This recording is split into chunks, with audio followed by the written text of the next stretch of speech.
Hello. Astronomy picture of the day, August 27, 2021. Today's video is about elephant's trunk and caravan.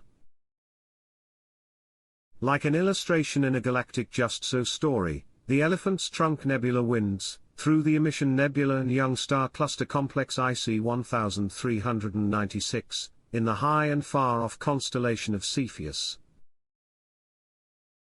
Also known as VDB 142, seen on the left, the cosmic elephant's trunk is over 20 light-years long. Removed by digital processing, no visible stars are in this detailed telescopic close-up view, highlighting the bright swept-back ridges that outline pockets of cool interstellar dust and gas.